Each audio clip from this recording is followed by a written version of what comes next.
سورہ الفرقان کی بہت امپورٹنٹ آیت آ رہی ہے، ارأیت من اتخذ الہہ ہوا افا انت تکون علیہ وکیلا، آیت نمبر ہے 43. اور اس میں اللہ تعالیٰ فرما رہے ہیں کہ کبھی تم نے اس شخص کے حال پہ غور کیا جس نے اپنی خواہش نفس کو اپنا الہ بنا لیا ہو؟ کیا تم ایسے شخص کو راہ راست پر لانے کا ذمہ لے سکتے ہو؟ ام تحسبوا ان اکثرهم یسمعون او یعقلون انہم الا کالانعام بل ہم اضل سبیلا، کیا تم سمجھتے ہو کہ ان میں سے اکثر لوگ سنتے اور سمجھتے ہیں؟ یہ تو جانوروں کی طرح ہیں بلکہ ان سے بھی گئے گزرے. تو یہاں پہ سب سے پہلے ہم یہ دیکھ لیتے ہیں کہ جس چیز کا یہاں کرٹیسائز کیا جا رہا ہے وہ یہ ہے کہ اللہ تعالیٰ فرما رہے ہیں کہ تم نے ایک شخص کے حال پر یا کسی اینی پرسن جو ہم آگے دیکھیں گے ہو میں فٹ ان، یہ جو ٹریٹس ہیں، تو اس کے حال پہ غور کیا ہے کہ اس نے خواہش نفس کو اپنا الہ بنا لیا ہے. تو یہاں خواہش نفس کو اللہ تعالیٰ نے الہ کہا. اور اس کے بارے میں ایک حدیث بھی ہم دیکھ لیتے ہیں. نبی کریم صلی اللہ علیہ وسلم نے فرمایا کہ اس آسمان کے نیچے اللہ تعالیٰ کے سوا جتنے معبود بھی پوجے جا رہے ہیں ان میں اللہ کے نزدیک بدترین معبود وہ خواہش نفس ہے جس کی پیروی کی جا رہی ہو. اسے طبرانی نے روایت کیا. تو یہاں بھی آپ دلیل دیکھ لیجئے کہ یہاں پہ نبی کریم صلی اللہ علیہ وسلم بھی خواہش نفس کو بدترین معبود قرار دے رہے ہیں. تو یہ میرا کوئی اسٹیٹمنٹ نہیں ہے کہ خواہش نفس جو ہے وہ معبود بن جاتا ہے، یہ اللہ تعالیٰ کی ایک آیت ہے اور بالکل اسی طرح آپ کو حدیث میں بھی آگے پیچھے الفاظ مل رہے ہیں. اب اس کو ہم یہ دیکھ لیتے ہیں کہ یہ جو خواہش نفس کا معاملہ ہے یہ کیا ہے. اس کو ہم یہ دیکھتے ہیں کہ دیکھیں ہوتا کیا ہے کہ جب انسان کا جو نفس ہے وہ اس کو اس کے من چاہے کام کی طرف موٹیویٹ کرتا ہے اور ٹیمپٹ کرتا ہے، تو ہوتا کیا ہے کہ انسان نفس کا بندہ بن جاتا ہے، یا آپ ان ادر ورڈز کہہ لیجیے خواہشات کا غلام بن جاتا ہے.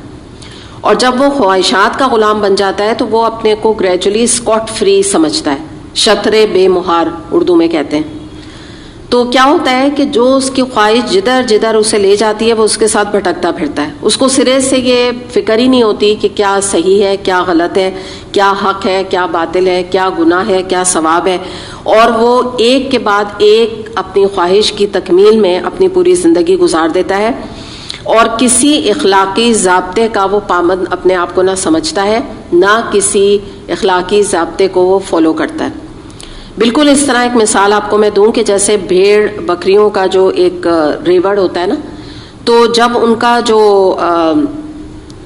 چرواہا ہوتا ہے نا، ان کو جب وہ ہانک کر لے جا رہا ہوتا ہے چراگاہ کی طرف، تو وہ بس آنکھیں بند کیے اس کے اشارے پہ چل رہے ہوتے ہیں. ان کے بارے میں کہتے ہیں نا، یہ جو بھیڑ بکریاں ان کے بارے میں کہا جاتا ہے شیپس کے بارے میں، کہ اگر ایک اس سے پہاڑ سے نیچے گر جاتی ہے، چھلانگ لگا دیتی ہے، تو اس کے پیچھے اگر 25 بھی آ رہی ہیں نا تو وہ اس کا دیکھا دیکھی آگے گر جائیں گی.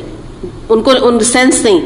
تو چلیں یہ تو بیچاری بھیڑیں ہیں نا، ان کا دماغ اس لیول کا ہی نہیں، جانور ہے. تو انسان اگر اس لیول پر آ جائے کہ ایک خواہش کے بعد دوسری خواہش، تیسری، ڈوبتا جا رہا ہے اپنے آپ کو اس کے گمراہی کے گھڑے میں اپنے آپ کو ڈبوئے دے رہا ہے، تو یہ تو پھر پرابلم سم بات ہے نا، یہ تو پھر ایک سوچنے والی بات ہے. اور ایک بات اور یاد رکھیے گا، تھوڑا سا اور اس کو الیبریٹ کر رہی ہوں میں اس بات کو، کہ دیکھیں ہمارے جو معاشرے میں شرک کی اقسام پائی جاتی ہیں، تو ان کے ساتھ جو سب سے شرک جلی ہے اس کے ساتھ بتوں کا عقیدہ آتا ہے. لیکن اس کے علاوہ بھی کچھ بت ہوتا کیا ہے کہ ہمارے دلوں میں بھی بستے ہیں. تو کیا ہوتا ہے کہ یہ جو خواہش نفس ہے، یہ وہی میں نے بتایا نا معبود کیسے بن جاتی ہے، ہماری اپنی خواہشوں کو ہم بت بنا لیتے ہیں اور ایسی ان کی پوجا کرتے ہیں اپنے خواہشات کی کہ جیسا کہ اللہ کی پرستش یا اللہ کی پوجا کرنے کا حق ہے یا عبادت کرنے کا حق ہے. اتنا زیادہ یعنی ہم اسٹرانگ ہو جاتے ہیں اپنی خواہش نفس کی تکمیل میں. تو یہاں میں آپ کو ایک بات علماء کے جو پوائنٹ آف ویو آپ کے سامنے رکھ دوں کہ دیکھیں اگر ہم نفس کی ہر بات مانتے چلے جائیں گے آنکھیں بند کر کے، تو یہ سطح اینیمل انسٹنکٹ کی سطح ہے، یعنی کہ حیوانی سطح پہ انسان آ جائے گا. اور یاد رکھیے گا اس بات کو کہ گندگی اور پولوشن، مورل پولوشن یا گناہ، اس کی کوئی لمٹ نہیں.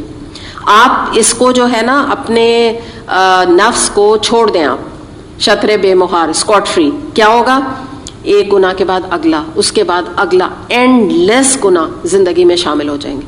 کہیں تو ہمیں اس کو بریک لگانے کی ضرورت ہے نا اپنے نفس کو، کہیں تو ہمیں نکیل ڈالنے کی ضرورت ہے نا، گھوڑے کے جیسے ڈالی جاتی ہے، کہیں تو ہمیں رسی ڈالنے کی ضرورت ہے اپنے نفس پہ. تو جب تک ہم یہ کام نہیں کریں گے نا تو بھول جائے انسان کہ انسان کے اندر کوئی بہتری آئے گی یا انسان کے اندر کوئی اللہ کی رغبت پیدا ہوگی. مطلب پھر تو معبود نہیں رہا نا، اللہ کہاں رہا جب ایک طرف آپ کی خواہش ہے اور ایک طرف اللہ کا حکم ہے، اور ایک انسان اللہ نہ کرے کہ اپنی خواہش کی تکمیل کرتا ہے تو وہ تو بس اس کا محبوب ہو گیا، اللہ کو تو پیچھے چھوڑ دیا اس نے. اور اگر اس چیلنجنگ ٹائم میں انسان اپنی خواہش نفس کو پیچھے ڈالتا ہے اور اللہ کی بات مانتا ہے تو واقعی پھر اللہ اس کا معبود ہے. یہ ایک ٹیسٹ ہے، آپ کر کے دیکھ لیں. جب بھی آپ کی زندگی میں فیصلہ کرنے کا وقت آئے، جب بھی آپ کی زندگی میں کوئی آزمائش آئے اور آپ کو فیصلہ کرنا ہو، اپنے خوشی کے مواقع پہ اپنے بچوں کی شادیاں ہیں، آپ سوچ لیں کہ آپ نے اللہ کی بات آپ کو ماننی ہے یا آپ کو اپنے نفس کی ماننی ہے. بس فیصلہ ہو جائے گا وہیں پہ. بڑا آسان ہے کرائٹیریا اس کا چیک کرنے کا. ایک اور چیز میں بتا دوں، خواہش نفس کی ڈیفینیشن کیا ہے. ایکچولی کوئی چیز کا دل چاہ رہا ہے، کوئی چیز میرے دل میں خواہش کی ہے تو میں کیا کہوں؟ I have to do it. بس مجھے تو کرنا ہی ہے، کچھ ہو جائے مجھے یہ اپنی خواہش کی تکمیل کرنی ہے. بس یہ ہے خواہش نفس. آپ سمجھ لیجیے دس از اے نیگیٹو فیلنگ جس کی یہاں بات ہو رہی ہے. حدیث دیکھ لیتے ہیں. طبرانی میں حدیث آتی ہے، آپ صلی اللہ علیہ وسلم سے پوچھا گیا کہ کون سا جہاد افضل ہے. آپ صلی اللہ علیہ وسلم نے فرمایا تو اپنے نفس کے ساتھ جہاد کر کہ اس کو اللہ کی اطاعت میں دے دے. یہ ہے جہاد. آپ دیکھیں نا، ہم عورتوں پہ تو ویسے بھی جہاد نہیں، اور مردوں پہ بھی جب تک جو خلیفہ وقت نہ اناؤنس کرے تو جہاد تو نہیں ہے. تو جب تک ہم اپنے نفس سے تو جہاد کریں نا، یہ تو پہلا سٹیپ ہے. جب تک ہم اپنے نفس سے جہاد نہیں کریں گے تو آگے کے جو اتنے سارے جہاد زندگی میں ان پہ کیسے قابو پائیں گے. ایک اور احمد میں حدیث آتی ہے، نبی کریم صلی اللہ علیہ وسلم نے فرمایا کہ مجاہد وہ ہے جو اپنے نفس سے جہاد کرے. تو یہاں پر بھی ہمیں یہی بات پتہ چل رہی ہے. تو یعنی دیکھیں جہاد کیوں کہا گیا کہ یہ بات مانی کہ انسان کی خواہش کو کنٹرول کرنا اور اس کے اوپر ضرب لگانا انسان کے لیے آسان نہیں ہے. بہت ساری خواہشات ہوتی ہیں. مثال کے طور پہ دیکھیں جو لڑکیاں ہیں، بچیاں ہیں، وہ ینگ ایج میں حجاب کرتی ہیں تو we can understand the pressure کہ ان کا بھی جی چاہتا ہے کہ وہ اپنے ایک سے ایک ہیئر اسٹائل بنوائیں، بال کٹوائیں اور میک اپ کریں، کانوں میں جولری پہنیں، پورے یعنی عام طور پہ ایک اپنے آپ کو بڑا پریزنٹیبل بنا کے رکھیں. لیکن کیا ہوتا ہے جب اللہ کا حکم آتا ہے اور وہ کہتے ہیں، اللہ تعالیٰ کی طرف سے جب حجاب کا حکم آتا ہے اور وہ اپنا سر کور کرتی ہیں اور اپنے میک اپ نہیں کرتی ہیں، اپنی جولری ظاہر نہیں نظر آتی، نہ گلے کی چین دکھتی ہے، نہ کانوں کے ٹاپس دکھتے ہیں، تو دل تھوڑا سا دکھتا ہے. سارے ینگ بچیاں ہیں، I can understand the pressure. ہر ایک انڈرسٹینڈ کرتا ہے، ایسی بات نہیں. لیکن آپ دیکھیں نا کہ جب تک یہ ہم لگام نہیں ڈالیں گے تو اللہ کی اطاعت نہیں ہوگی. اور تبھی یہ بات بتا دی کہ وہ مجاہد ہے. یعنی اگر آپ میں سے کوئی بچیاں خاص طور پہ اور میں تو کہوں گی کوئی بھی ایک عورت بھی کرتی ہے، اس کے لیے بڑا چیلنجنگ ہے. اور آج کل تو عورتیں اپنے کو 70 ایئرس تک بھی بوڑھا نہیں سمجھتی، اتنا اپنے کو مینٹین کر کے رکھتی ہیں اور اتنا ایسی پریزنٹیبل، ایسا اسمارٹ اور پریزنٹیبل اور خوبصورت اپنے کو بنا کے رکھتی ہیں. تو ان کے لیے بھی آسان نہیں ہوتا. آج کل تو لوگ جو ہے سانسیں بن جاتی ہیں اور اتنی نانیاں بن جاتی ہیں، لگتی نہیں ہیں. حقیقت ہے نا، وقت بدل گیا ہے تو ان کے لیے بھی آسان نہیں. تو پھر دیکھیں نا، آپ کو کہا کیا جا رہا ہے، جہاد کا درجہ نبی کریم صلی اللہ علیہ وسلم دے رہے ہیں. اور جہاد کا پھر آپ سمجھ سکتے ہیں کہ انعام بھی کتنا بڑا ہے. تو یہ دنیا کی وقتی کچھ ہمارے اوپر اللہ تعالیٰ کی طرف سے اوبلیگیشنز ہیں یا پابندیاں ہیں. انشاءاللہ جنت میں جا کے پھر عیش اور مزے ہی مزے ہیں نا، تھوڑے دن کی بات ہے. تو کبھی بھی اپنا دل چھوٹا نہ کریں کہ جو خاص طور پہ اس طرح حجاب اور ان چیزوں میں ان کو چیلنج کا سامنا ہے اور ان کا کبھی دل بھی چھوٹا ہو جاتا ہے. وہ اپنے ساتھ والے بچیوں کو دیکھتی ہیں، کہتی ہیں دیکھو یہ تو بال بھی کھلتی ہیں، میک اپ، ماؤں سے بھی شکایت کرتی ہیں بھائی یہ تو بال بھی کھلتی ہیں، میک اپ بھی کرتی ہیں. کوئی بات نہیں، کرنے دیں. آپ کو تو جنت کے اعلیٰ درجات چاہیے نا. تو جب جنت اعلیٰ چاہیے، جنت الفردوس چاہیے، تو دنیا میں تو ان کو قربانی دینی پڑے گی، وقتی قربانی. انشاءاللہ پھر جنت بھی تو اتنی اعلیٰ ملے گی نا. تو جنت کا سوچا کریں. یہ دنیا تو فلیٹنگ ہے. میں تو کہتی ہوں جتنا احساس اب اپنی موت کا آج کل ہو رہا ہے نا، اتنا شاید کبھی نہیں ہوا تھا ہمیں. ہم اتنا نہیں جاگے تھے، کوئی بھی جو دین میں بھی ہے، جو دین سے باہر بھی ہے. ہم دین میں ہو کے بھی ہم کہاں اتنا سوچتے تھے موت کے بارے میں. اب تو ایسے لگتا ہے سر پہ منڈلا رہی ہے، پتہ نہیں ہو از نیکسٹ، کون کب مر جائے، ایسے ہی لگ رہا ہے نا. تو الحمدللہ اللہ کی راہ میں جہاد کرتے ہوئے جائیں نا، تاکہ شہادت کا درجہ تو پائیں. تو یہی سب ہمارے لیے یہی جہاد ہے الحمدللہ. یہ چھوٹی چھوٹی چیزیں ہمیں لگ رہی ہیں نا چھوٹی، انشاءاللہ اللہ اس کو بڑا اجر سے نوازے گا. اور خاص طور پہ بچیوں کو تو میں بہت اس بات کا کریڈٹ دیتی ہوں کہ ماشاءاللہ اس ینگ ایج میں جو بھی قرآن سے جڑ جائے. آپ میں سے جو لوگ ینگ ہیں، اور وہ بھی نہ برا مانیں، یقیناً جو اور بھی جتنے لوگ بھی کر رہے ہیں، ہر ایک کو کریڈٹ الحمدللہ جاتا ہے، ہر ایک کو کریڈٹ جاتا ہے کہ اس وقت نفسا نفسی کے دور میں، جس میں کہ ایسے وقت میں بھی لوگ قرآن کی طرف لوٹ کے نہیں آ رہے، الحمدللہ اللہ نے آپ کو کسی نہ کسی طریقے سے قرآن سے جوڑ کے رکھا ہوا ہے. اور الحمدللہ آپ میں سے حجاب کرتے ہیں، چادریں کرتی ہیں، اپنا اللہ کی اطاعت کرتی ہیں، اس امید پہ کہ اللہ اجر دے گا. ظاہر ہے ہم سب سمجھ سکتے ہیں کہ اپنی خواہشیں وہ دباتے ہیں ایسے موقع پہ. جو لوگ مردوں کے لیے چیلنج ہے، جو سود نہیں لیتے، کم آمدنی میں گزارا کر رہے ہیں، اپنی بیویوں کو اور بچوں سے کہتے ہیں نہیں جو بھی حلال کمائی ہے بس اس میں گزارا کرو. بہت بڑا جہاد ہے مردوں کا الحمدللہ.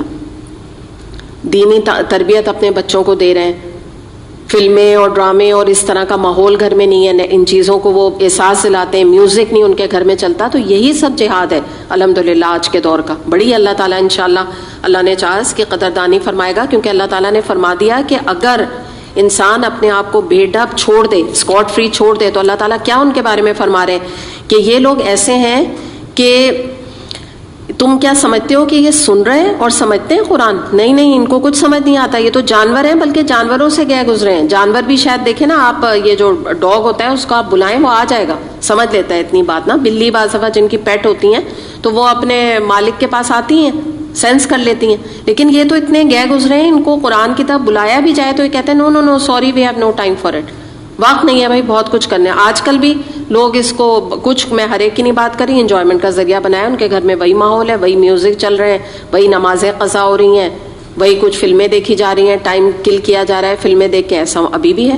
تو وہی بات اللہ تعالیٰ ان کے لیے پھر فرما رہے ہیں کہ یہ تو جانوروں کی طرح ہیں، ان سے بھی گئے گزرے ہیں. یہ تم نے دیکھا نہیں کہ تمہارا رب کس طرح سایہ پھیلا ہے، یہ تم نے دیکھا نہیں کہ تمہارا رب کس طرح سایہ پھیلا دیتا ہے، اگر وہ چاہتا تو اسے دائمی سایہ بنا دیتا.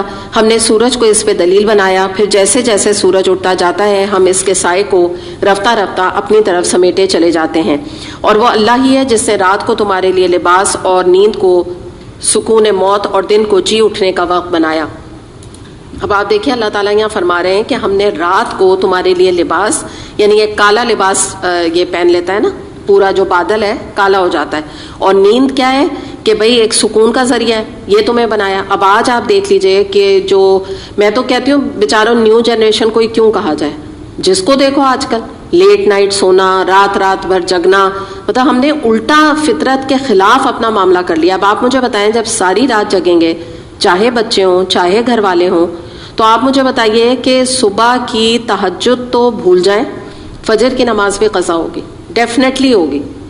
یہ چیز یاد رکھیں، جیسا انسان کا روٹین ہوتا ہے نا ویسے اس کے ریپرکشن ہوتے ہیں. اور پھر کتنے لوگ مجھ سے سوال کرتے ہیں کہ جی ہماری تو جو ہے نا فجر کی نماز قضا ہو جاتی ہے، پلیز کوئی ٹپ بتائیں، پلیز کوئی ٹپ بتائیں. میں پہلی بات یہی پوچھتی ہوں کہ یہ بتائیے آپ رات کو جلدی سوتی ہیں؟ جواب ہوتا ہے نہیں.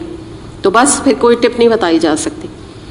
جلدی سوئیں اس لیے کہ صبح نماز پڑھنی ہے. جو مومن جو ہوتا ہے وہ بڑا ٹائم اپنا باؤنڈ ہوتا ہے، وہ وقت اپنا ضائع کرنا افورڈ نہیں کر سکتا.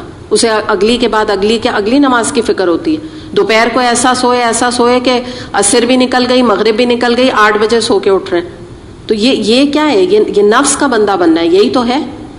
تو یہ چیز بھی ہمیں سمجھنے کی ضرورت ہے کہ دیکھیں فطرت پہ لوٹیں، فطرت کی طرف آئیں. جو رات کی نیند کا آپ سمجھ لیجئے کہ لاس ہوتا ہے نا، جو انسان رات کو جگتے ہیں، دن میں آپ یقین کریں اگر وہ 12-13 گھنٹہ بھی سو جائیں گے نا، وہ نیند کا جو نفع ہے رات کا، جو اللہ نے رکھا ہے کہ ان کے نروز، انسان کی باڈی ریلیکس ہوتی ہے، وہ نہیں پا سکتے. ڈپریشن تو رات کو جگنے سے ہو جاتا ہے، اور یہ 1-2 دن میں نہیں ہوتا. ہو سکتا ہے بچے کہیں ہمیں تو کچھ نہیں ہوتا، 1-2 دن نہیں ہوتا نا، یہ ٹائم لگتا ہے. جب اولڈ ایج تک وہ آتے ہیں، یا آپ کہہ لیجئے کہ 4-5-6 سال تک یہ روٹین اختیار کرتے ہیں، تو اس کے بعد اس کے نیگیٹو ایفیکٹ سامنے آتے ہیں. بلڈ پریشر ہو جاتا ہے، انزائٹی ہو جاتی ہے، بے چینی طبیعت میں آ جاتی ہے. کیونکہ دیکھیے رات کا وقت سونے کا ہے، ڈلیوریاں کرا کے کھانے کھا کے اوبیسٹی بڑھتی ہے. آپ دیکھیں رات کو 2 بجے کھانا کھایا اور لیٹ گئے، ایسیڈیٹی ہو رہی ہے, مختلف قسم کے امراض آ رہے ہیں, تو یہی اللہ تعالیٰ یہاں کلیئر یہ آیت اس بات کی نشانی ہے, یہ دلیل ہے. آپ اپنے بچوں کو دکھا سکتے ہیں کہ دیکھو اللہ نے رات کو سونے کا ذریعہ بنایا اور دن کو جی اٹھنے کا. یہاں کیا حال ہوتا ہے, بچے کتنے بجے اٹھتے ہیں؟ 2 بجے 3 بجے, خاص طور پہ آج کل چھٹیاں آپ دیکھ لیجئے. تو اپنے گھروں میں بچوں کی بھی تربیت کریں کہ یہ کوئی وقت جو ہے اس کو لاکھ گھر میں ہے وہ اپنا روٹین اچھا رکھیں. صبح, اچھا ایک اور بات آپ کو بتاؤں, صبح کے وقت میں برکت بہت ہے, آپ آزما لیں. جو کام صبح کے آرز میں کیا جاتا ہے آپ یقین کریں اتنے کام آپ کے ہو جائیں گے. یہ جو بچے بعض دفعہ رات پڑھتے ہیں نا, چلے پڑھنے پر تو نہیں کوئی کچھ منع کر سکتا نا, لیکن یقین کریں اگر ان کو یہ بات سمجھ آ جائے نا کہ وہ ارلی تہجد کے جو ٹائم ہوتا ہے نا 4 بجے ارلی اٹھ جائیں اور پڑھنا شروع کریں اور صبح 10-11 بجے تک پڑھیں, ایسے وہ فریش ہوں گے کہ اس کے بعد بھی ان کو نیند نہیں آئے گی. پھر دوپہر کو قیلولہ جو جیسا نبی کریم صلی اللہ علیہ وسلم کا طریقہ ہے, یا چلیں تھوڑا زیادہ سو لیں. اتنا فریش مائنڈ ہوتا ہے صبح کے بعد, اتنی اچھی قرآن اتنا اچھا سمجھ آتا ہے. آپ لوگوں کو اگر یہ ریکارڈنگ وغیرہ سننی ہے, میں تو آپ کو یہی ریفر کروں گی کہ فجر کے بعد جب گھر میں ذرا سناٹا بھی ہوتا ہے, اب تو بچے بھی اسکول وغیرہ نہیں جا رہے ہیں, تو اس ٹائم آپ ریکارڈنگ سنیں, آپ کے اوپر امپیکٹ ہی کچھ اور ہوگا. اور اللہ اگر آپ کو تہجد میں اٹھنے کی توفیق دے دے تو اس ٹائم بہت ہی زبردست قرآن امپیکٹ کرتا ہے. جتنا بھی آپ کو غور و فکر قرآن کے اوپر کرنا ہے نا, یہ بہترین ٹائم ہے. نئے ڈائمنشنز قرآن کے نا انسان کے ذہن میں آتے ہیں الحمدللہ. اور وہی ہے جو اپنی رحمت کے آگے ہواؤں کو بشارت بنا کر بھیجتا ہے, پھر آسمان سے پاک پانی نازل کرتا ہے تاکہ ایک مردہ علاقے کو اس کے ذریعے زندگی بخشے, اور اپنی مخلوق میں سے بہت سے جانوروں اور انسانوں کو سیراب کرے. اس کرشمے کو ہم بار بار ان کے سامنے لاتے ہیں تاکہ وہ کچھ سبق لیں, مگر اکثر لوگ کفر اور ناشکری کے سوا کوئی اور دوسرا رویہ اختیار کرنے سے انکار کر دیتے ہیں. اگر ہم چاہتے تو ایک بستی میں ایک نذیر اٹھا کھڑا کرتے. آیت نمبر 52 بہت امپورٹنٹ ہے, اس کو ہم دیکھتے ہیں. فلا تطع الکافرین وجاہدہم بہ جہادا کبیرا. پس اے نبی صلی اللہ علیہ وسلم کافروں کی بات ہرگز نہ مانیے اور اس قرآن کو لے کر ان کے ساتھ جہاد کبیر کیجیے. اس کے اوپر انشاءاللہ ہم بات کرتے ہیں. بہت امپورٹنٹ آیت ہے. یہاں پہ کہا تو نبی کریم صلی اللہ علیہ وسلم سے رہا ہے کہ کافروں کے ساتھ آپ جہاد کریں. کس کے ذریعے سے؟ اس قرآن کو لے کے جہاد کبیر کیجیے. اب ہم اس کو دیکھ لیتے ہیں کہ دیکھیں یہاں پہ جو بات بتائی جا رہی ہے وہ یہ ہے کہ جہاد کبیر کو سب سے پہلے میں آپ کے سامنے اس کے 3 معنی رکھتی ہوں. پہلا معنی اس کا یہ ہے کہ انتہائی کوشش, ایسی انسان کی کوشش کہ جس میں آدمی اپنی تمام جان اللہ کے دین کے لیے لگا دے, جس کو ہم کہتے ہیں نا کہ struggling to the utmost level. انشاءاللہ تعالیٰ یہ ابھی آپ کو لکھ کے اور آپ کو جو امبر ہے انشاءاللہ پوسٹ آپ کو کر دیں گی. ابھی آپ لوگ صرف سن لیجئے اور جو نوٹ کرنا چاہیں کر بھی سکتے ہیں. ٹھیک ہے, تو اس کو انگلش میں زیادہ اچھا اس کا معنی بنتا ہے پہلا والا کہ struggling to the utmost level, اللہ کی راہ میں. ٹھیک ہے, ان دا وے آف اللہ آپ یوں لکھ لیجئے. اس کے بعد دوسری بات کیا ہے کہ جہاد کبیر یہ ہے کہ اللہ کے دین کی راہ میں انسان جب جدوجہد کرتا ہے, کوشش کرتا ہے, تو اپنے تمام ریسورسز, اپنے تمام ذرائع جو ہے وہ اللہ کے آگے یا اللہ کے لیے لگا دے قرآن کے ساتھ. پھر یہ کہ آدمی قرآن کے ساتھ جو کوشش کرے اس میں مقابلے کے لیے جو اس کے سامنے جو چیلنجز آتے ہیں اس کا کوئی محاذ نہ چھوڑے. مختلف محاذ ہے نا, ابھی ہم انشاءاللہ بات کریں گے, تو کوئی محاذ بھی نہ چھوڑے, اور اپنی پوری طاقت, اپنی پوری صلاحیتیں, کیپیبلٹیز حق کی سربلندی کے لیے جہاں جہاں ضرورت ہے وہاں لگا دے. اب اس میں جو جہاد کبیر ہے اس میں قرآن کو لے کر زبان سے بھی جہاد ہوگا, قلم سے بھی جہاد ہوگا, اور جان و مال سے بھی جہاد ہوگا, اور عسکری جہاد بھی ہوگا. عسکری جہاد کسے کہتے ہیں؟ ملٹری جہاد, جو کہ الحمدللہ ہماری پاک فورسز ہے, اور وہ جب ایک حکومت کی طرف سے جب بات آتی ہے تو آپ کو پتہ ہے جیسے وہ اپنے بارڈرز کی حفاظت کرتے ہیں, تو عسکری جہاد بھی اس کے اندر یقیناً آئے گا. لیکن پہلے جو یہاں بات آ رہی ہے جہاد کبیر, وہ قرآن کے ساتھ کرنے کے حوالے سے آ رہی ہے نا, تو اس کو ہم دیکھ لیتے ہیں کہ زبان سے قرآن کا جہاد کیا ہے؟ دعوت و تبلیغ. یہ ہے زبان سے قرآن کے ساتھ جہاد کرنا, یعنی اس کو لے کر انسان جو ہے وہ مختلف جگہوں پر مختلف محاذ جو آج ہمیں درپیش ہیں وہاں پہ دعوت و تبلیغ کا کام کرے. پھر قلم کا بھی جہاد ہے. قلم سے کیا ہے؟ مثال کے طور پہ اس کی جو بہترین قسم ہے وہ بکلیٹس ہیں. مختلف قسم کی اسلامی بکلیٹس وغیرہ لکھی جائیں اور اس کو عام کیا جائے, اور رائٹ اپس لکھے جائیں, پیپرز نیوز پیپر میں لکھے جائیں, میگزینز میں لکھے جائیں, اور لوگوں کی اصلاح اور ان کے تزکیے کا کام کیا جائے. یہ سب قلم کا جہاد ہے. تو اب ہم یہاں نا کچھ محاذ دیکھتے ہیں اور دیکھتے ہیں کہ کس طرح قرآن کے ساتھ وہاں کس طرح جہاد کیا جا سکتا ہے. تو اس میں سب سے پہلے ہم یہ دیکھ لیتے ہیں کہ جیسے مثال کے طور پہ جب یہ جہاد کے لیے ہم کھڑے ہوں گے تو اس کے لیے 3 چیزیں ریکوائر ہیں. میں یہ لکھ بھی دیتی ہوں آپ کے سامنے. سب سے پہلے ہے اس جہاد کبیر. ٹھیک ہے, پہلے آپ یاد رکھیں کہ ہم کر کیا رہے ہیں قرآن کے ساتھ جہاد کبیر.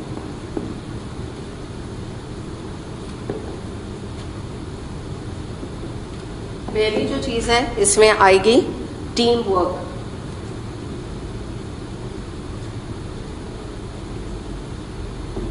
ٹھیک ہے, دوسری ہے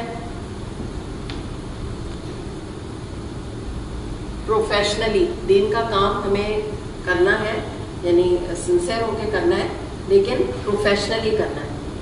آپ کو پتا ہے نا پروفیشنل لیول پہ ایک اچھے طریقے سے انسان کرتا ہے, اور مشنری زیل کے ساتھ.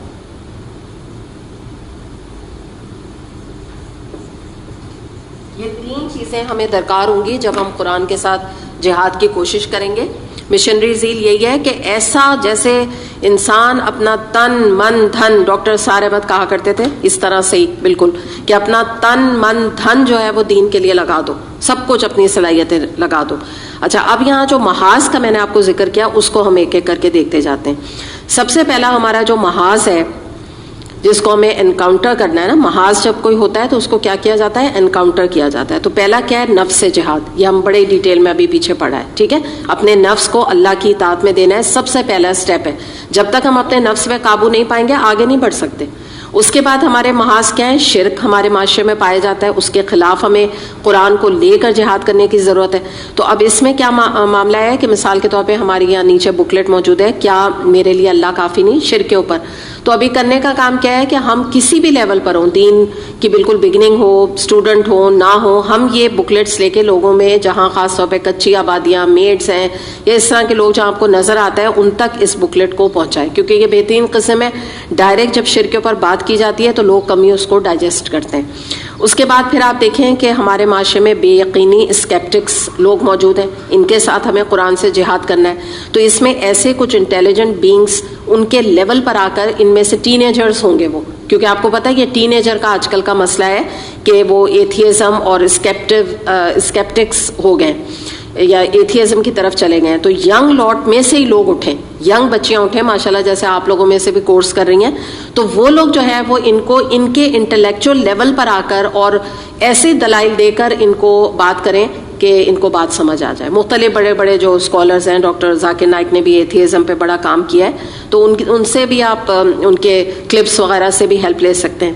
پھر اس کے بعد کیا ہے کہ یہ جو ہوتا ہے نا ایلیٹ کلاس کے ساتھ جہاد, یہ جو ایلیٹ کلاس ہے ان کا میں پرابلم آپ کو بتا دوں, اس کو محاذ کیوں کہا گیا, کیونکہ یہ جب تک کوئی انگلش میں لیکچر نہ ہو, کوئی بہت ہائی فائی انگلش نہ بولی جائے تو یہ امپریس نہیں ہوتے.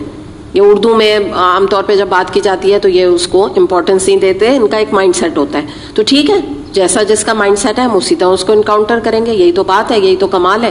تو اب اس میں جتنے لوگ انگلش بولنے والے ہیں وہ آگے آئیں اور وہ اپنے قرآن کے درس کے صورت میں, قرآن کی تفسیر کے صورت میں, قرآن کے ٹرانسلیشن کے صورت میں ان تک بات کو پہنچائے, تاکہ ٹھیک ہے زبان سے امپریس ہوتے ہیں, ہم انگلش زبان میں انشاءاللہ اس کو انکاؤنٹر کریں. پھر اس کے بعد آپ دیکھیے پیس ٹی وی بھی اس کی ایک کڑی ہے الحمدللہ. وہ انگلش میں پورا, ویسے تو اردو میں بھی ہے ان کا ڈفرینٹ لینگویجز میں, لیکن انہوں نے انگلش میں بھی اپنا ایک چینل رکھا ہے جس کے تھرو, اب تو خیر ہر چینل یہاں نہیں آتا ہے, لیکن بہرحال آپ کو اس کے اوپر مل جائے گا اگر آپ اپلوڈ کر لیں. ان کی ایپ اویلیبل ہے پیس ٹی وی کی, تو ایسے لوگوں کو آپ ریفر کر سکتی ہیں. اس کے علاوہ ہمارا جو ایک اور بہت بڑا محاذ ہے وہ ہے جاہلیت کا, جس میں کہ بدعات بھی آ جاتی ہیں, معاشرے کی روایات بھی آ جاتی ہیں, رسومات بھی آ جاتی ہیں, ان اسلامک کلچر بھی آ جاتا ہے.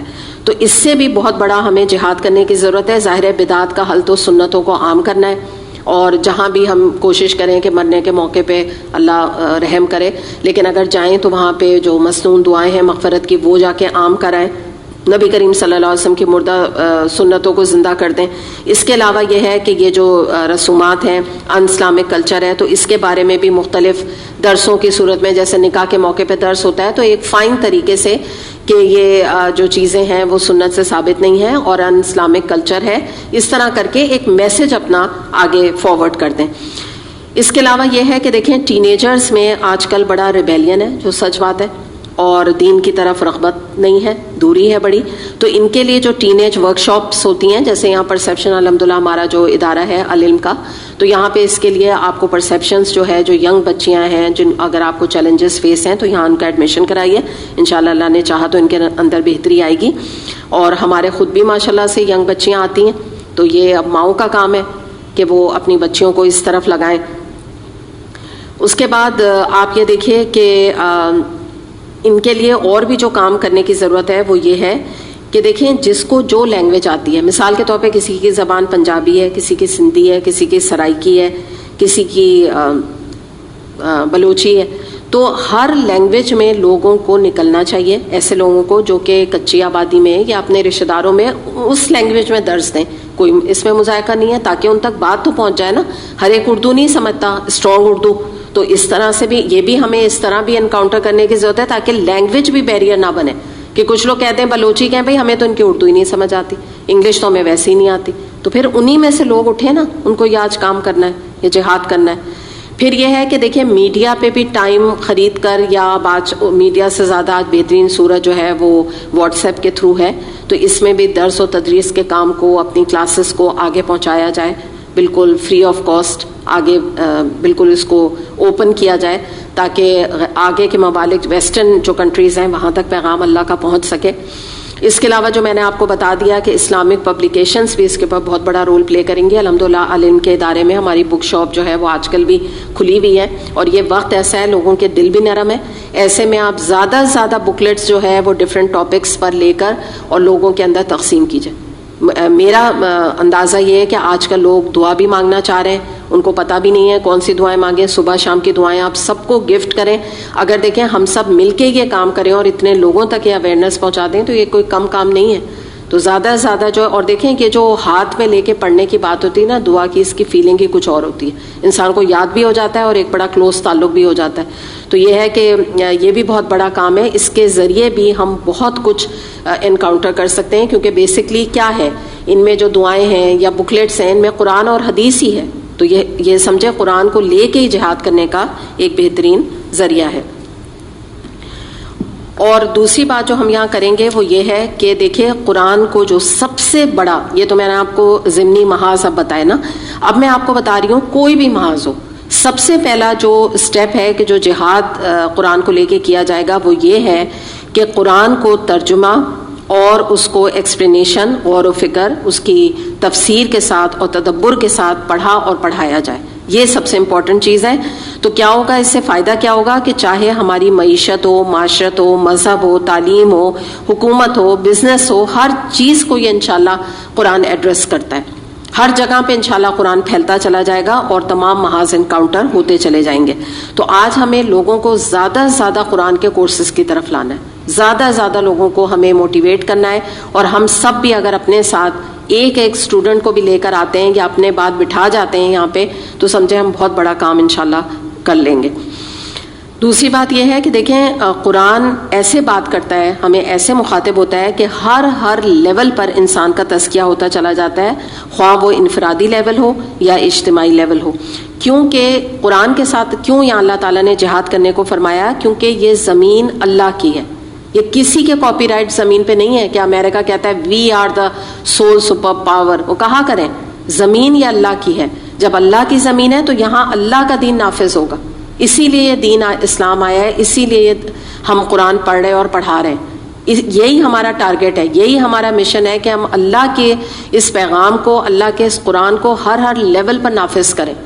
یہ اس لیے قرآن نہیں آیا ہے کہ پیچھے ہو کے رہے، یہ دین اس لیے نہیں آیا ہے کہ سبجوگیٹ ہو کے رہے، تو ہمیں اس دین کو غالب کرنا ہے، تو چلیں ہم اپنا حصہ مرنے سے پہلے جتنا ہے ڈال جائیں. ایک چڑیا کے برابر شاید ہمارا حصہ پڑے، لیکن الحمدللہ ہم حصہ ڈالنے میں تو لکھے جائیں نا. یہ تو نہ ہو انڈیفرنٹ کھڑے ہوئے. کتنے لوگ قیامت میں ہوں گے جنہوں نے کچھ بھی نہیں ابھی دیں، جو رسول کی بات آ رہی ہے صلی اللہ علیہ وسلم، وہ شکایت کریں گے کہ انہوں نے ترک کر دیا تھا. تو یہ تو نہ ہو نا ہاتھ جھاڑ کے کھڑے ہوئے ہوں. چلیں جتنی بھی ایفرٹ لگاتے ہیں. بعض دفعہ لوگ کہتے ہیں بھائی یہ کیا ہمارا ایک اتنے چھوٹے سے کورس کرنے سے کیا ہوگا، اتنے چھوٹے سے لیول پر قرآن کے اس میں ہم آ رہے ہیں یا ہم جڑے ہوئے ہیں، کون سی اتنی بڑی بات ہم کر رہے ہیں. یہ تو اللہ جانتے ہیں نا کون کتنی بڑی بات کر رہا ہے. آپ اپنا حصہ ڈال دیں تاکہ مرنے سے پہلے دل تو مطمئن ہو کہ میں اللہ کے لیے کچھ اپنے کو کھپا کے آئی ہوں، کچھ لگا کے آئی ہوں، بھلے چڑیا کے برابر کا حصہ ہو. تو ایک روایت میں آتا ہے نا کہ ابراہیم علیہ السلام کو جب آگ میں ڈالا گیا نمرود کی طرف سے، تو ایک چڑیا آئی چونچ میں، اس نے ایک قطرہ پانی اس میں ڈالا. تو وہاں پہ جو لوگ تھے وہ ہنسنے لگے، اس کا مذاق اڑانے لگے. تو اس نے کہا کہ مجھے اس بات کی فکر نہیں ہے میں نے کتنا حصہ اپنا ڈالا، مجھے یہ میں مطمئن ہوں کہ قیامت کے دن جب اللہ مجھ سے سوال کرے گا تو میں اللہ سے کہہ سکوں گی کہ اللہ تعالیٰ میں آگ بجھانے والوں میں شامل تھی، میں آگ لگانے والوں میں شامل نہیں تھی. تو یہی والی چیز ہے.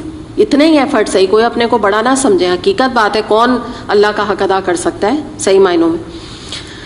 دوسری بات یہ ہے کہ ایک اور بات یہاں ہم دیکھ لیتے ہیں کہ اس کا جہاد کا جو تقاضا ہے، اب میں اس کو سم اپ کر رہی ہوں، اس کو آپ سمجھ لیجئے کہ اللہ کے لیے اپنی جان، اپنا مال، اپنی صلاحیت، اپنا وقت، اپنی اولاد، اپنی توانائیاں، اپنی کیپیبلٹیز، اپنے ریسورسز، اپنا علم، حتیٰ کہ اپنی گاڑی، گھر، سب کو اللہ کے دین کی سربلندی اور قرآن کو پھیلانے میں لگا دیں، کھپا دیں.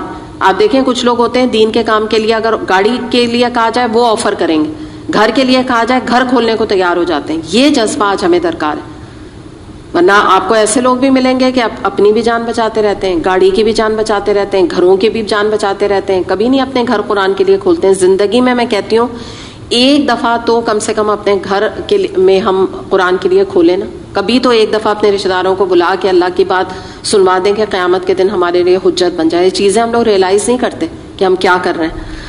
تو بہرحال اسی کی بات ہمیں یہاں پتہ چلتی ہے. اور یہاں کے حوالے سے میں آپ کو بتا دوں کہ یہ جو جہاد کبیر ہے، اس میں العلم ادارے میں الحمدللہ یہاں پہ ڈفرینٹ کورسز آفر ہوتے ہیں، جن میں کہ صبح رحلہ ہوتا ہے الحمدللہ. اس کے بعد ہمارا اپنا فہم القرآن کورس ہے ٹوائس اے ویک. پھر اس کے بعد یہاں پہ تعمیر ایڈوانس کورس ہوتا ہے. پرسیپشن بچیوں کا، ٹین ایج بچیوں کا کورس ہوتا ہے. اس کے علاوہ کویسٹ تھرسڈیز کو یہاں پر ہوتا ہے. ینگ بچیاں بھی ان میں شامل ہیں اور عورتیں بھی ہیں. انگلش لینگویج میں، پرسیپشن بھی انگلش لینگویج میں، اور باقی سارے اردو لینگویج میں. تو یہ سب بھی قرآن کا مکتب ہے یہاں پہ، بچوں کے قرآن پڑھانے کا، بچوں کا ایک سمجھ لیجیے کورس کنڈکٹ ہوتا ہے. تو یہ سب یہ جو ڈفرینٹ قرآن کے، میں یہاں کی ایک طرح سے ایڈورٹائز کرنے کے حوالے سے آپ کو بتا رہی ہوں کہ یہ جو قرآن کے کورسز ہو رہے ہیں یہ سب بھی اس جہاد کبیر کی کڑی ہیں. یہی سارے کورسز کے ذریعے سے ہی آج جہاد کیا جائے گا نا. تو الحمدللہ اللہ تعالیٰ ہمیں توفیق دے کہ ہم قرآن کے ذریعے سے پیغام کو آگے پہنچا. وہی ہے جس نے دو سمندروں کو ملا رکھا ہے، ایک لذیذ اور شیریں، دوسرا تلخ و شور. دونوں کے درمیان ایک پردہ حائل ہے، ایک رکاوٹ ہے جو انہیں گڈمٹ ہونے سے روکے ہوئے ہے. تلخ و شور جو ہے نا، یہ اس سے مراد بھی کڑوئی ہے. اور آپ یہ دیکھیں یہ بھی اللہ تعالیٰ کی بڑی نشانی ہے کہ ایک طرف میٹھا ایک طرف کڑوا پانی ہو، دونوں آپس میں ملنے نہیں پاتے، پھر بھی ہم اللہ پہ ایمان نہ لائیں. آپ سوچیں کتنا بڑا یہ اللہ کی کاریگری اور اللہ کی کبریائی اور قدرت ہے. اور وہی ہے جس نے پانی سے ایک بشر پیدا کیا، پھر اس سے نسب اور سسرال کے دو الگ سلسلے چلائے.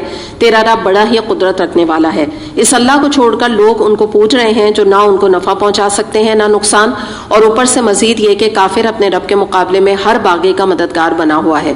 اے محمد صلی اللہ علیہ وسلم، تم کو ہم نے بس ایک بشر مبشر اور نذیر بنا کر بھیجا. ان سے کہہ دیجئے کہ میں اس کام پر تم سے کوئی اجرت نہیں مانگتا. میری اجرت تو بس یہی ہے کہ جس کا جی چاہے وہ اپنے رب کا راستہ اختیار کر لے. الا من شاء ان يتخذ الى ربه سبیلا. تو یہاں پہ بتایا جا رہا ہے کہ جیسے ایک نبی جو ہے، کوئی بھی نبی یا رسول صلی اللہ علیہ وسلم یا مختلف انبیاء یا رسول، یہ سب ایک بے غرض ریفارمر یا مصلح کی طرح ہوتے تھے جو خالق خدا کی بھلائی کے لیے اللہ کا پیغام آگے پہنچاتے تھے، اور ان کے انجام کے مطابق ان کو اچھا اور برا راستہ، حق اور باطل کا راستہ ان کو سجا دیتے تھے. اور وہ زبردستی اس پیغام کو پہنچانے کے بعد کسی سے منوانے کی کوشش نہیں کرتے تھے. تو یہاں اللہ تعالیٰ کی طرف بتایا جا رہا ہے کہ تم ان سے کیوں ناراض ہو رہے ہو یا بگڑ رہے ہو. بات یہ ہے کہ تم اگر مانو گے تو تم اپنا بھلا کرو گے. تم کوئی دائی کو تو کچھ نہیں دے رہے نا, وہ تو تم سے کچھ نہیں مانگ رہا. نہ مانو گے تو اپنا نقصان کرو گے, اس کا تو کچھ نہیں بگاڑو گے. کیونکہ ایک مصلح کا, ایک ریفارمر کا, یا آج کے دور میں ایک دائی کا بھی کام, یا پہلے وقت میں رسول کا کام بھی کیا ہے کہ پیغام پہنچا کے سبکدوش ہو جائے. اس کے بعد تو معاملہ اللہ سے ہو جاتا ہے. تو یاد رکھیں کہ آج بھی جو بھی کوئی دین کا دعوت آگے پہنچاتا ہے تو کیا ہوتا ہے, نہ کوئی دین کے جو مجالس ہوتی ہیں ان کے اوپر کوئی ٹکٹ ہوتے ہیں, نہ کوئی شہرت کے لیے کام کیا جاتا ہے, نہ نام و نمود, نہ پیسہ, نہ چارجز, نہ شکریہ بھی نہیں چاہیے ہوتا کسی کی طرف سے جو بھی دین کا کام خالصتاً اللہ کے لیے کرتا ہے. جبکہ آپ دیکھیں کہ ہمارے معاشرے میں actor, actress, models, singers, they are highly paid and charged. کتنی زیادہ جو ہے یہ اجرت لیتے ہیں. لیکن دائی کی اجرت کیا ہے جو یہاں پر آیت میں آ رہی ہے کہ جس کا جی چاہے وہ اپنے رب کا راستہ اختیار کر لے. یعنی میں تمہیں زبردستی نہیں کرتا, لیکن میرا اجر, میری اجرت یہ کہ تم اللہ کے راہ میں ہدایت پا جاؤ. بس یہ ایک جو دائی ہے آپ سمجھیں کہ اس کا دل خوش ہو جاتا ہے کہ اگر لوگ دین کی طرف آ جائیں. جیسے آپ کسی ڈوبتے ہوئے بچے کو اگر پانی میں بچا لیں یا آگ میں کسی جلتی ہوئی عورت کو بچا لیں تو جو خوشی ایک انسان کو نصیب ہوتی ہے, ایسی ایک دائی کو اس وقت جب وہ اللہ کے خاطر دعوت دیتا ہے اور لوگ دین کی طرف آ جاتے ہیں تو اس کو وہ خوشی ملتی ہے اور یہی اس کی اجرت ہوتی ہے. تو بات یہی ہے کہ یہاں دائی کے لیے بھی سبق ہے کہ وہ ایکسلنس کے لیول پر اللہ کی نوکری کرے کہ اللہ اس سے راضی ہو جائے اور اللہ اس سے خوش ہو جائے. اے محمد صلی اللہ علیہ وسلم, اس اللہ پہ بھروسہ رکھو جو زندہ ہے اور کبھی مرنے والا نہیں. اس کی حمد کے ساتھ اس کی تسبیح کرو. اپنے بندوں کے گناہوں سے بس اسی کا باخبر ہونا کافی ہے. وہ جس نے 6 دنوں میں زمین اور آسمانوں کو اور ان ساری چیزوں کو بنا کر رکھ دیا جو آسمان اور زمین کے درمیان ہیں. پھر آپ ہی کائنات کے تخت سلطنت عرش پر جلوہ فرما ہوا رحمان, اس کی شان بس کسی جاننے والے سے پوچھو. ان لوگوں سے جب کہا جاتا ہے کہ اس رحمان کو سجدہ کرو تو کہتے ہیں رحمان کیا ہوتا ہے, کیا بس جسے تو کہہ دے اسی کو ہم سجدہ کرتے پھریں. یہ دعوت اس کی نفرت میں الٹا اور اضافہ کر دیتی ہے. بڑا متبرک ہے وہ جس نے آسمان میں برج بنائے اور اس میں ایک چراغ اور چمکتا ہوا چاند روشن کیا. وہی ہے جس نے رات اور دن کو ایک دوسرے کا جانشین بنایا, ہر اس شخص کے لیے جو سبق لینا چاہے یا شکر گزار ہونا چاہے. آگے ہم دیکھتے ہیں عباد الرحمن کی آیات آ رہی ہیں آیت نمبر 63 سے. وعباد الرحمن الذین یمشون علی الارض ہونا واذا خاطبهم الجاہلون قالوا سلاما. رحمان کے اصلی بندے وہ ہیں جو زمین پر نرم چال چلتے ہیں اور جاہل ان کے منہ کو آئیں تو وہ کہہ دیتے ہیں کہ تم کو سلام ہو. تو یہاں سے ہم دیکھتے ہیں کہ عباد الرحمن یعنی اللہ کے بندے, تو یہ آپ سمجھ لیجئے کہ اللہ تعالیٰ نے ایک خاص کیٹیگری کا ذکر کیا ہے جو کہ اللہ تعالیٰ کے خاص یا VIP بندے ہیں, اور ان کو اللہ تعالیٰ اپنا بندہ کہہ رہا ہے, اپنے سے ایسوسیٹ کر رہے ہیں. تو آگے ان کی وہ کوالٹیز آ رہی ہیں جو ہم ایک ایک کر کے دیکھتے جائیں گے اور اس کے لیے ساتھ دعا بھی کریں اللہم اجعلنا منہم, کہ اللہ تعالیٰ انہی میں ہمیں شمار کرے. تو پہلی جو ان کی کوالٹی آ رہی ہے کہ زمین میں نرم چال چلتے ہیں, یعنی تکبر نہیں کرتے, اور جاہل اگر ان کے منہ کو آتے ہیں تو وہ کہتے ہیں کہ تم کو سلام ہو. یعنی کیا پتہ چل رہا ہے کہ رحمان کے بندوں کا معاملہ یہ ہوتا ہے کہ وہ گالی کا جواب گالی سے نہیں دیتے, بہتان کا جواب بہتان سے نہیں دیتے, اور جھوٹ کا بدلہ جھوٹ سے نہیں دیتے, بلکہ وہ کوئی مذاق ان کا اڑاتا ہے تو وہ اس کا بدلہ مذاق اڑا کر نہیں دیتے. تو اس سے ہمیں پتہ چلتا ہے کہ اگر ان کو جاہلیت پہ کوئی اتر آئے, کوئی دین پہ تنقید کرے, دین پر ان کا مذاق اڑائے, ان کو فنڈو کہے, ایکسٹریمسٹ کہے, ان کو ننجا کہے, تو وہ کہتے ہیں سلام. سلام سے کیا مراد یہاں پر ہے, یہ ایک آیت آتی ہے سورہ قصص آیت نمبر 55 میں آتا ہے کہ جب وہ کوئی بیہودہ بات سنتے ہیں تو اسے نظر انداز کر دیتے ہیں اور کہتے ہیں بھائی ہمارے اعمال ہمارے لیے, تمہارے اعمال تمہارے لیے, سلام ہے تم کو, ہم جاہلوں کے منہ نہیں لگتے. یعنی مراد یہ کہ وہ ان کو بحثیں نہیں کرتے, لڑائی میں انڈلج نہیں ہوتے. آگے ان کی کوالٹی کیا آ رہی ہے کہ والذین یبیتون لربہم سجدا وقیاما, اور جو اپنے رب کے حضور سجدے اور قیام میں راتیں گزارتے ہیں. اب یہ دیکھیے یہ ہمیں ان کی ایک اور کوالٹی پتہ چلتی ہے کہ اس کے بارے میں بھی مختلف آیات آتی ہیں. اس میں ہم پہلی آیت دیکھتے ہیں سورہ سجدہ آیت نمبر 16 میں آتا ہے کہ ان کی پیٹھیں بستروں سے الگ رہتی ہیں اور وہ اپنے رب کو خوف و طمع کے ساتھ پکارتے رہتے ہیں. پھر سورہ زاریات میں آتا ہے آیت نمبر 17-18 میں کہ یہ اہل جنت وہ لوگ تھے جو راتوں کو کم ہی سوتے تھے اور سحر کے اوقات میں مغفرت کی دعا مانگا کرتے تھے. تو اس سے ہمیں پتہ چلتا ہے کہ وہ نیکیاں کرنے کے باوجود بھی ڈرتے رہتے ہیں کہ پتہ نہیں ہماری نیکی قبول ہوئی یا نہیں ہوئی, یا ہوگی یا نہیں ہوگی. تو وہ اپنی نیکیوں پر بھی استغفار کرتے رہتے ہیں, یہ ان کا معاملہ ہوتا ہے. اور راتوں کے پہر میں اٹھنے کی طرف کہاں اشارہ ہے, یا کس نماز کی طرف, یا کس اوقات کی طرف؟ تہجد کی طرف اشارہ ہے. جو دعائیں کرتے ہیں اے ہمارے رب, یہ دعا کو آپ ہائی لائٹ کر لیجئے, ربنا اصرف عنا عذاب جہنم ان عذابها کان غراما انها ساءت مستقرا ومقاما.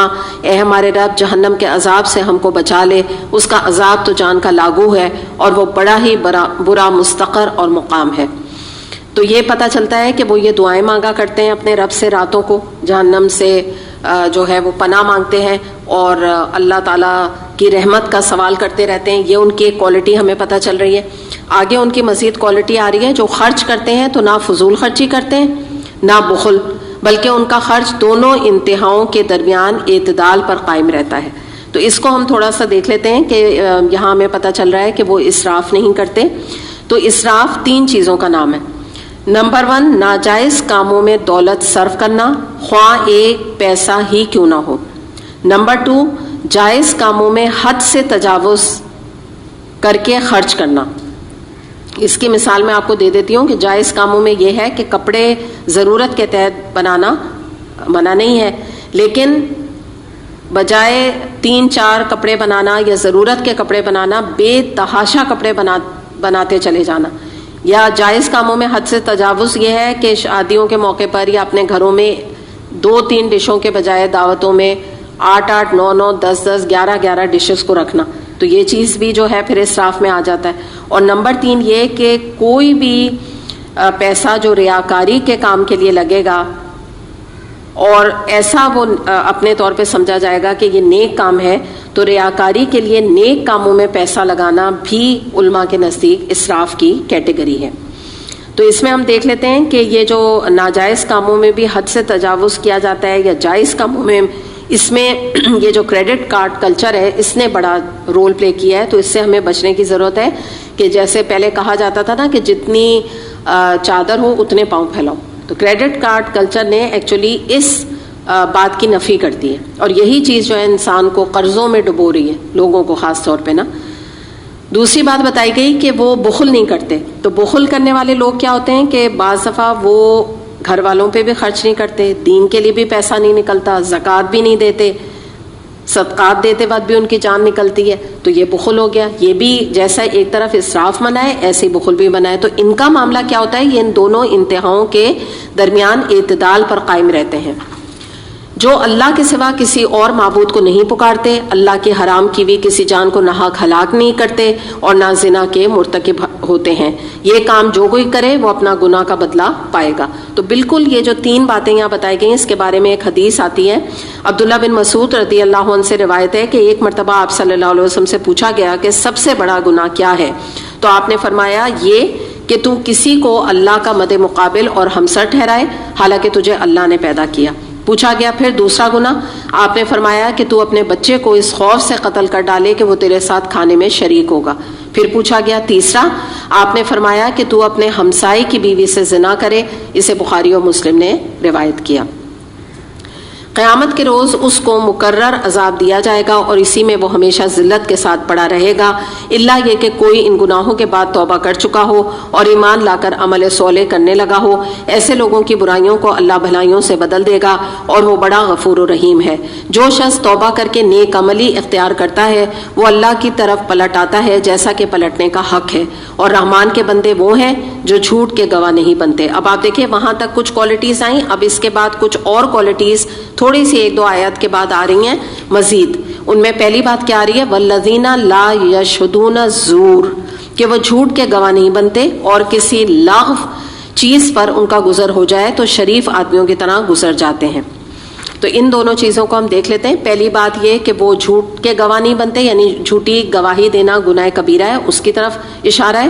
اس کے علاوہ لغو کے بارے میں ہم بہت دفعہ بات کر چکے ہیں، لیکن میں اسی لیے جب بھی یہ ٹرم آتی ہے قرآن میں اس کو ڈسکس کرتی ہوں تاکہ ہمیں اس بات کا اندازہ ہو کہ لغو چیزوں میں انوالو ہونا اللہ کے نزدیک کتنی برائی ہے. اور یہاں پہ باقاعدہ منع کیا جا رہا ہے اس کو، اور کوالٹی بتائی جا رہی ہے عباد الرحمان کی کہ وہ لغو میں انوالو نہیں ہوتے. لغو جیسا ہم پہلے بھی بات کر چکے ہیں کہ ہر وہ فضول، لا یعنی، بے فائدہ، ابس کام جس میں کہ ویسٹ آف ٹائم ہوتا ہو، وقت ضائع ہوتا ہو، خسرت دنیا والآخرہ ہو، نہ دنیا کا فائدہ ہو نہ ہی آخرت کا کوئی فائدہ ہو. اچھا، یہاں پہ جو لغو کا ذکر کیا گیا اس کے بارے میں آپ کو بتا دوں کہ اس میں اس کی ڈیفینیشن میں مجاہد، یہ بہت بڑے مفسر قرآن گزرے ہیں، انہوں نے فرمایا کہ یہاں لغو سے مراد گانے بجانے کی مجلسیں ہیں، چاہے وہ محفل غزل ہو، چاہے کانسرٹ ہو، چاہے وہ چینل کے اوپر یا میڈیا کے اوپر یا یوٹیوب کے اوپر گانے سنانا ہو. اس کے علاوہ امام زہری، یہ بھی بہت بڑے امام گزرے ہیں، ان کے نزدیک یہاں پہ لغو کی مجلسوں سے مراد شراب کی مجلسیں ہیں. تو یہ ان کا پوائنٹ آف ویو ہے. اور یہاں اب ہم اس کو دیکھ لیتے ہیں کہ لغو کی مجلسیں ہمارے جو معاشرے میں پائی جاتی ہیں ان میں ان اسلامک کلچر کی جو مجالس ہیں، جن میں کہ ناچ گانے، مہندی، مایوں، کانسرٹ، محفل غزل، ڈرامہ، فلمز، اور اس کے علاوہ ہر قسم کے ایسے اللہ کی نافرمانی کے جو فنکشنز ہوتے ہیں، جیسے وائن نائٹ ہوتی ہے، شراب پیتے ہیں، نیو ایئرز پارٹی ہوتی ہے وہ منائی جاتی ہے، انٹرمنگلنگ ہوتی ہے مردوں اور عورتوں کی، ایسی پارٹیز رکھی جاتی ہیں لڑکے اور لڑکیوں کی ملا کے، تو کلبس میں انٹرمنگلنگ ہوتی ہے. یہ تمام چیزیں لغو میں آ جاتی ہیں. نبی کریم صلی اللہ علیہ وسلم نے فرمایا کہ یہ بھی انسان کے اسلام کی خوبی ہے کہ اس چیز کو چھوڑ دے جو لا یعنی اور بے مقصد ہو. تو یہ اسلام کی خوبی، یعنی بڑا ہی اپریشیٹ کیا جائے گا کہ اگر انسان اسلام لا کے اور پھر لا یعنی چیزوں کو چھوڑ دیتا ہے، یہ اس کی محسن ہونے کی علامت ہے. آگے جو کوالٹی آ رہی ہے وہ یہ آ رہی ہے کہ جنہیں اگر ان کے رب کی آیات سنا کر نصیحت کی جاتی ہے تو وہ اس پر اندھے اور بہرے بن کر نہیں رہ جاتے. تو یہ بھی بڑی امپورٹنٹ بات پتہ چل رہی ہے کہ قرآن جب ان کے سامنے پڑھا جاتا ہے، پڑھایا جاتا ہے، تو وہ ایسے نہیں اس کو اگنور کرتے یا ایسے اندھے اور بہرے نہیں بن جاتے، ڈیف اور ڈم کے جیسے کچھ سنا ہی نہیں، یا قرآن کی آیت کان میں پڑھی تو ایک کان سے سنا دوسرے کان سے اڑا دیا، یا کبھی کوئی کسی درس میں توفیق مل گئی اللہ کی طرف سے تو بھی جو ہے وہ سن ہی نہیں رہے، موبائل میں ٹیکسٹنگ کر رہے ہیں یا کال کر رہے ہیں، ڈرائیور بلا رہے ہیں یا ادھر ادھر کی باتوں میں لگے ہیں. آپ کو یہ نظارے نظر آئیں گے کہ اللہ کی طرف سے توفیق بھی مل جاتی ہے، ہدایت کا راستہ بھی کھل جاتا ہے، لیکن اللہ کی آیات سنتے ہی نہیں، نصیحت جو کی جاتی ہے بالکل اس کو اگنور کر دیتے ہیں، ترک کر دیتے ہیں قرآن کو. تو اس کے بارے میں ہم دیکھتے ہیں کہ جو رحمان کے بندے ہیں ان کی کوالٹی کیا آ رہی ہے کہ جب وہ قرآن کی آیات سنتے ہیں، قرآن سنتے ہیں تو اس کا گہرا اثر قبول کرتے ہیں. جو ہدایت ان آیات میں آئی ہوتی ہے اس کی پیروی کرتے ہیں، جس کو اللہ نے فرض قرار دیا ہوتا ہے اس کو بجا لاتے ہیں، جس چیز کی قرآن کی آیات میں مذمت کی ہوتی ہے اس سے فوراً رک جاتے ہیں، جس عذاب سے ڈرایا گیا ہوتا ہے اس کے تصور سے کانپ اٹھتے ہیں. تو یہ عباد الرحمان کی کوالٹی یہاں پر آتی ہے. اور یہی چیز ہمیں یہاں پر پتہ چل رہی ہے کہ ان کا معاملہ عام انسانوں سے قرآن کی آیات کے بارے میں بالکل مختلف ہوتا ہے، اور قرآن پڑھ کے اس پہ عمل کر کے اس کو آگے پہنچا کر بھی وہ اللہ سے ڈرتے رہتے ہیں. اور کیا دعائیں مانگتے ہیں؟ پہلے تو ہم نے دیکھا کہ عذاب سے بچنے کی، یہاں ان کی ایک اور دعا آ رہی ہے، اس کو بھی آپ ہائی لائٹ کر لیں. یہ یہاں سے شروع ہو رہی ہے، ربنا ہب لنا من ازواجنا وذریاتنا قرۃ اعین واجعلنا للمتقین اماما. جو دعائیں ہم مانگا کرتے ہیں کہ اے ہمارے رب ہمیں اپنی بیویوں، اور یہاں پہ آپ اسپاؤسز کر سکتے ہیں، شوہروں بھی آپ کہہ سکتے ہیں، یعنی جب دعا مانگیں یا قرآن میں نہیں رد و بدل ہوگا لیکن آپ دعا کے لیے کہہ سکتے ہیں، اور اپنی اولاد سے آنکھوں کی ٹھنڈک دے اور ہم کو پرہیزگاروں کا امام بنا دے. تو یہاں پہ ہمیں پتہ چلتا ہے کہ ان کی دعائیں بھی یہی ہوتی ہیں کہ اللہ تعالیٰ ہمیں ایسی اولاد دے کہ جو کہ آپ کی نافرمانی نہ کرے، کہ ہماری آنکھیں غم سے بھر جائیں. آنکھوں کی ٹھنڈک، کولنس آف آئز یہ ہوتی ہے کہ انسان جب اپنے بچوں کو یا اپنے اسپاؤس کو دین پر عمل کرتے دیکھتا ہے تو اس کی آنکھوں میں ٹھنڈ پڑ جاتی ہے کہ الحمدللہ میرے بچے اللہ کے کتنے اطاعت گزار ہیں. تو اس کیفیت کی وہ اللہ سے دعا مانگتے ہیں، اور کیا کہتے ہیں؟ اللہ تعالیٰ تو ہمیں متقیوں کا امام بنا. ایسا نہ ہو کہ ہم پیچھے ایسے گناہ کے کام کر کے جائیں کہ اللہ نہ کرے فرعون کی طرح کوئی لیڈر بنے ہوئے ہوں، اللہ نہ کرے، اللہ نہ کرے. تو ایسے بھی لوگ ہوں گے نا. فرعون بھی تو لیڈر ہے, کتنا بڑا اللہ کا نافرمان. تو اللہ نہ کرے اللہ تو ہمیں متقیوں کا امام بنا. ہمارے نامہ اعمال میں لکھا ہے کہ یہ دنیا میں گناہ جاری کر کے نہیں آئے بلکہ نیک کام کر کے آگے آئے ہیں. یہ ہیں وہ لوگ جو اپنے صبر کا پھل منزل بلند کی شکل میں پائیں گے. آداب اور تسلیمات سے ان کا استقبال ہوگا. خالدین فیہا حسنت مستقرا و مقاما, اور وہ ہمیشہ ہمیشہ وہاں رہیں گے. کیا ہی اچھا وہ مستقر اور وہ مقام ہے.